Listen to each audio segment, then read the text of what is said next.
천국의 덩굴이라고도 불리는 이 식물의 기원은 단순한 자연의 생성물을 넘어 아름다운 전설과 신화의 뿌리를 두고 있습니다.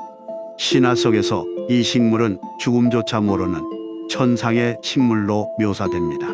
전설에 따르면 천국에서 추방된 한 처녀가 지상으로 떨어지는 순간 그녀가 필사적으로 잡고 있던 것이 바로 이것의 덩굴이었다고 하죠. 더케이 야생화 채널에 오신 것을 진심으로 환영합니다. 오늘 우리는 오랜 기간 동안 아름다운 모습과 향기로 사랑받아온 클레마티스에 대해 이야기를 나눠보려 합니다.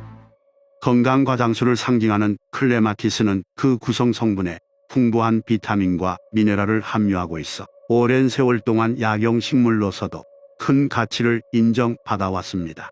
고대 그리스의 의사들은 이 식물을 다양한 질병의 치료제로 활용했으며 이는 고대 문헌에도 자세히 기록되어 있습니다. 전통적으로 피부 질환, 두통, 그리고 소화불량과 같은 다양한 증상의 치료에 사용되어 온 것이 현대 과학의 연구를 통해 그 효능이 입증되고 있습니다.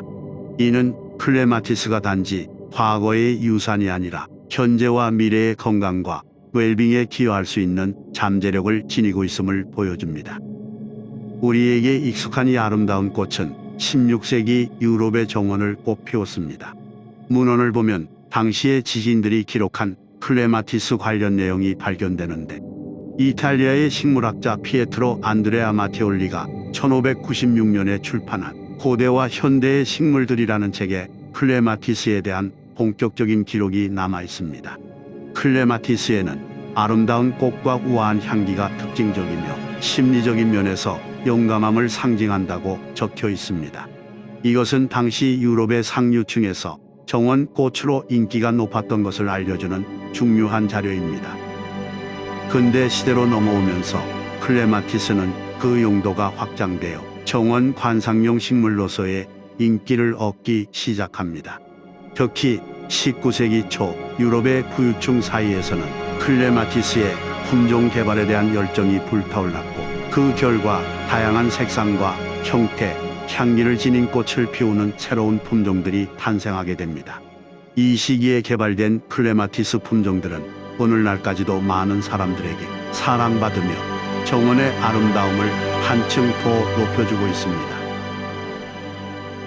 이렇게 신화와 전설 속에서 탄생한 이야기부터 고대의 약용식품으로 그리고 현대의 아름다운 관상용 식물까지 클레마티스는 오랜 역사를 통해 인류와 함께 해왔습니다. 그리고 그 과정 속에서 클레마티스는 단순한 자연의 산물을 넘어서 인간의 삶과 깊이 연결되어 온 것으로 볼 수 있습니다.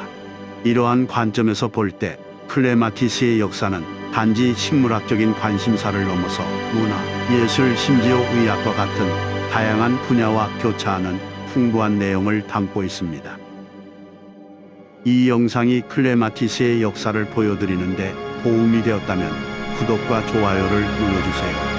그러면 다음번에는 더 업그레이드된 이야기로 찾아뵙도록 하겠습니다.